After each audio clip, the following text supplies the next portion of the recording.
जो काम दोस्त नहीं कर सकते वो दुश्मन कर सकता है। यूपी में ओवैसी आए हैं, बीजेपी के लिए अच्छे संकेत लाए हैं। जो तेजस्वी के साथ बिहार में हुआ, अब क्या अखिलेश के साथ यूपी में होगा। ओवैसी बीजेपी के विशेष गुप्तचर हैं जो खेला हुई में शामिल हैं।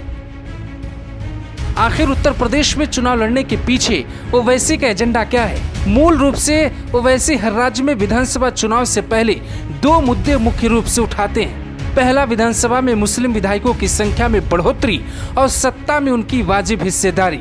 लेकिन मुसलमानों का फायदा कम और बीजेपी का फायदा करवा जाते हैं। तो क्या यूपी में फिर से ओवैसी बीजेपी की बी टीम की तरह काम कर विरोधियों के साथ मिलकर उनको पस्त करने में बीजेपी की मदद करेंगे? 2014 में ओवैसी ने हैदराबाद के बाहर अपनी पार्टी को चुनाव लड़ाना शुरू किया। तभी से उन पर बीजेपी को मदद पहुंचाने के आरोप भी लगे। अखिलेश यादव को सावधान हो जाना चाहिए, क्योंकि जो खता ओवैसी ने तेजस्वी के साथ किया था वो अखिलेश के साथ भी कर सकते। पिछले साल बिहार चुनाव के दौरान ओवैसी पर यह आरोप पुख्ता तौर पे लगे कि उन्होंने विपक्ष में रहते हुए बीजेपी की मदद की और उसी दौरान से ओवैसी को बीजेपी की बी टीम कहा जाने लगा। ऐसा माना जाता है कि बिहार में उनके 24 सीटों पर चुनाव लड़ने से आरजेडी और कांग्रेस के महागठबंधन को काफी नुकसान हुआ था। ओवैसी सिर्फ 5 सीट जीतने में कामयाब रहे, लेकिन उनकी मौजूदगी की वजह से बीजेपी को करीब 20 से 25 सीटों का फायदा हुआ और महागठबंधन को इतनी ही सीटों का नुकसान हुआ।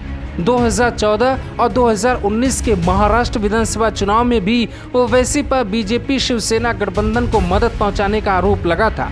क्या ओवैसी बीजेपी के एजेंट के तौर पे काम कर रहे हैं? इस बात से ओवैसी और उनके समर्थक पूरी तरह इंकार करते हैं, लेकिन कुछ राजनीतिक विशेषज्ञ इसे सही मानते हैं। इस दावे को बीजेपी सांसद साक्षी महाराज के बयान से बहुत बल भी मिला।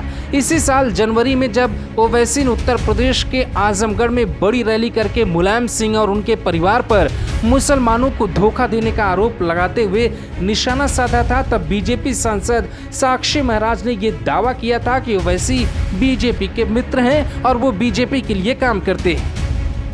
जैसे उन्होंने बिहार में बीजेपी को फायदा पहुंचाया, ठीक उसी तरह से उत्तर प्रदेश में भी क्या ओवैसी बीजेपी को फायदा पहुंचा सकते हैं? साक्षी महाराज के इस बयान के बाद ओवैसी पे बीजेपी का एजेंट होने का आरोप लगा और इसे और पुख्ता तौर पे देखा जाने लगा।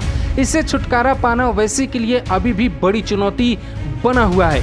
यूपी का मुसलमान अगर ओवैसी पे भरोसा करता भी है तो जाहिर है उसका वोट कहां किसके पास जाएगा उसे भी पता नहीं होगा। खैर, सियासी गुड़ा भाग में क्या वही गलती अखिलेश यूपी में करेंगे जो गलती आरजेडी ने बिहार में की थी?